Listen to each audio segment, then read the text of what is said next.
Grand Theft Auto 6 will reportedly run at 30 frames per second on PS5 and Xbox Series X. That's right. That's unfortunate, man. We'll get into it here in a second. Demi Williams over at Tech Radar, a former Rockstar developer, has said Grand Theft Auto 6 will be locked at 30 frames per second on PS5, Xbox Series X, and X consoles. In a now deleted Kiwi Talks podcast episode, Mike York, who previously worked on Grand Theft Auto 5 and Red Dead Redemption 2 as an animator, shared his thoughts on the next GTA entry and expects the game to run at 30 frames per second on consoles. Quote, I don't know if they'll be able to pull off 60 frames, end quote. York said, quote, I don't think so. I think they're gonna be shooting for 30 frames per second, and a locked 30 frames means it never dips below that. They're gonna try to optimize as much as they can to where it never goes below 30. But it can be bumped up to 40, 41, 52, whatever, and I bet you like later, once it's on PC, it'll probably get super optimized and changed in a new graphics card that comes out, and you'll be able to run it at 60 frames per second, probably at the time. End quote. When GTA 5 first launched back in 2013, Michael. Oh. The game ran at 30 frames per second on PS3 and the Xbox 360. Yeah, that's 2 generations ago, right? But later received a 60 frames per second upgrade when the game eventually came to PS5 and Xbox Series X consoles. 2 generations ahead, Michael. If GTA 6 launches locked at 30 frames per second, we'll likely see a similar boost in performance next gen. I don't think at the initial release it'll come out at 60 frames per second unless it's getting those 60 frames by using an AI upscaler thing like the PlayStation is doing. Unless something is coming in and helping it get to those 60 frames per second. End quote. York added, quote, I don't think it'll get 60 frames raw out of the gate on a base console. PS5, for instance, maybe PS5 Pro or whatever, but I still don't think so. I don't know what they're doing over there. I don't know how massive this is going to be, but from my experience, they're going to squeeze every little freaking thing they can out of it and then optimize later for 60 frames because it's not as important as just making the game amazing at 30 frames. End quote. Michael, where you at, buddy?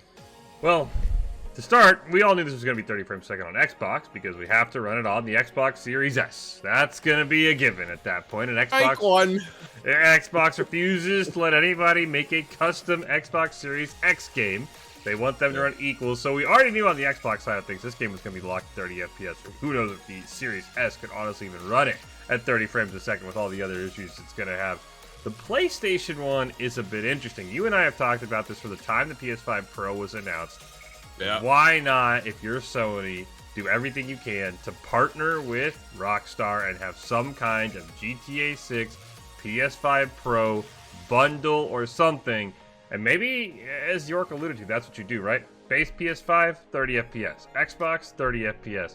But buy it on the PS5 Pro, you'll get it at 60 FPS. Will PlayStation allow that? It's hard to see. We haven't really gotten a new game where PlayStation could say, hey, we're cool if you're going to do something different on PS5 and PS5 Pro. That's the one thing that Xbox has been very, very stubborn to do. And then obviously, once this game comes to PC, this game's going to be optimized to all heck. It's going to be absolutely gorgeous on PC, especially with the 50 series card that's about to come out when we do get on PC. Those two are going to go together perfectly, Drew. But I think that's my big question. Xbox, we already know what you're doing. PS5 Pro, though, is there going to be a special deal for a 60 FPS only one? I'll be curious if that anything comes of that.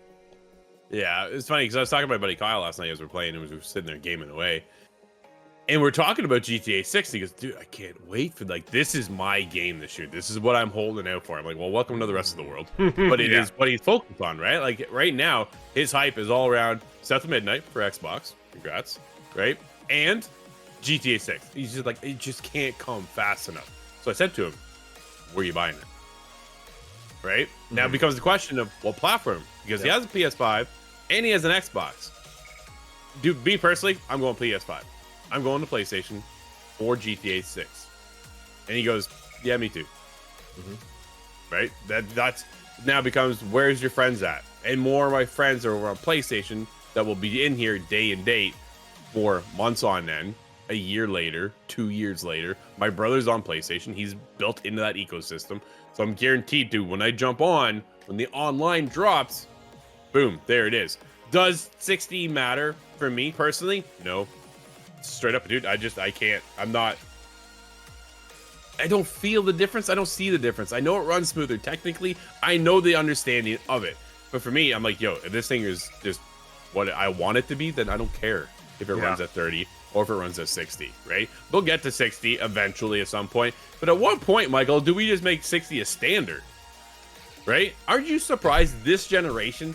Because they're supposed to go from PS4, Xbox One, to then the next console to go, hey, we're native 4K, 60 frames per second, blah, blah, blah. Here's all the bells and whistles. And they still can't pull it off. Yeah, so when we get the PS6, Michael, can we get the finally 60 frames per second as a standard? Does that happen? I have to tell you no, right? Because you just said it. We thought we were supposed to be 60 frames a second now. So what's changing in the next generation?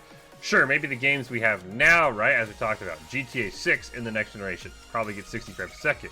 But the next games, right, your Elder Scrolls 6, your GTA 7s, I guess, if you will, which is still probably 15 years away at this point, is that going to have so many details? We have to go back down to 30 frames a second? Because it feels like every time our consoles upgrade, the games get upgraded, and the consoles are like, well, we were 60 frames a second for the games that we already knew are out, but now all these new games... I don't know if we'll ever get 60 frames a second on current generation consoles, because it feels like every time the hardware upgrades, the software for the game upgrades, and then the hardware's like, well, we're locked until the next generation.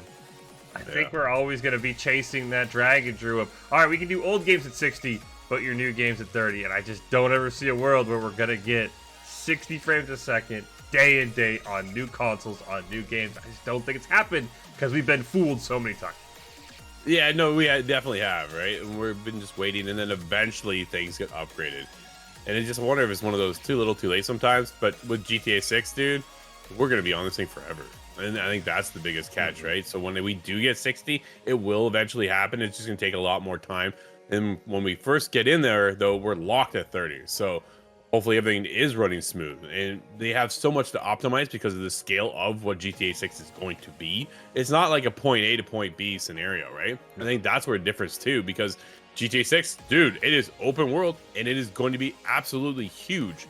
Can they optimize it to 60? Will be the biggest challenge for Rockstar. If anybody can do it though, dude, it's gotta be Rockstar. But again, what did you play GTA 5 in? What did you play Red Dead 2 in? 30. Right? Dude, and I love both of those games. Red Dead 2 still one of the most beautiful looking games of all time at 30 frames per second. Now they have, I believe, got to 60 at the same time. It didn't get there at day one, and I was blown away on day one. Just like I think we all will be when GTA 6 launches sometime this year.